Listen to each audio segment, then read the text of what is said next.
এই মুহূর্তের অন্যতম গুরুত্বপূর্ণ একটি খবরে নজর রাখবো। কাঁথি পুরসভার খবর। কাঁথি পুরসভার বর্তমান চেয়ারম্যান সুপ্রকাশ গিরি, সেখানে যে নতুন হুইপ জারি করে তাকে চেয়ারম্যান করা হয়েছে বলেই জানতে পারা যাচ্ছে। কাউন্সিলরদের পক্ষ থেকে হুইপ জারি করেই তাকে চেয়ারম্যান পদে অধিষ্ঠিত করা হয়েছে বলেই জানতে পারা যাচ্ছে। এখনো পর্যন্ত যে খবর পাওয়া যাচ্ছে, কাঁথি পুরসভার ক্ষেত্রে যে বিষয়টি অত্যন্ত এই হুইপ জারি করার প্রয়োজন কেন হলো, ঠিক কোথায় সংকট তৈরি হয়েছিল, সেই সংকটের বিষয়টি নিয়ে বিশদে জানবো। আমাদের সঙ্গে রয়েছেন আমাদের প্রতিনিধি। কাউন্সিলরদের একটি বোর্ড মিটিং হয় এবং সেই বোর্ড মিটিংয়েই চূড়ান্ত সিদ্ধান্ত হয়েছে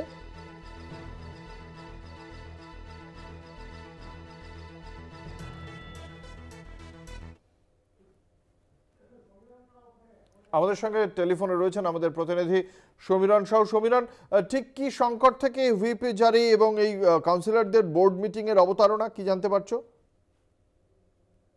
দেখো অঙ্কুর, যেটা প্রাথমিকভাবে আমাদের রাজ্যের মন্ত্রী জানিয়েছেন সেটা হচ্ছে কি, যে দলীয় হুইপ ছিল সেই দলীয় হুইপকে মেনেই কিন্তু সবাই মান্যতা দিয়েছে এবং যে 16 জন কাউন্সিলর আজকে উপস্থিত হয়েছিল, সুবল মান্না আজকে উপস্থিত হননি, কিন্তু বাকি তৃণমূলের প্রতীকে যেটা 16 জন কাউন্সিলর আজকে উপস্থিত হয়েছিল। হঠাৎ করে কাঁথি পুরসভায় কোন সংকট থেকে এই বোর্ড মিটিং এর প্রয়োজন হলো? কারণ কাঁথি পুরসভায় একটা সংকট দেখা যাচ্ছিল, যেটা হচ্ছে কি, অনেকেই চাইছিল চেয়ারম্যান হতে এবং প্রত্যেকেই তাদের ব্যক্তিগত মতামত দলীয় যারা রয়েছেন, দলীয় যারা কার্যকর্তা রয়েছেন তাদের কাছে জানিয়েছিলেন।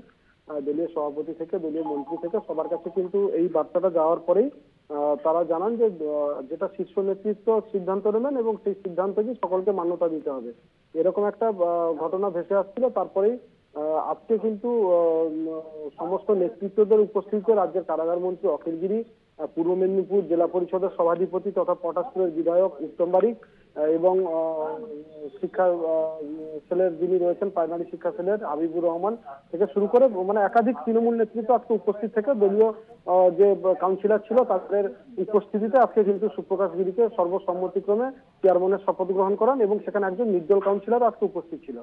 অঙ্কুর, ধন্যবাদ। আমাদের সঙ্গে ছিলেন আমাদের প্রতিনিধি সমীরণ সাউ।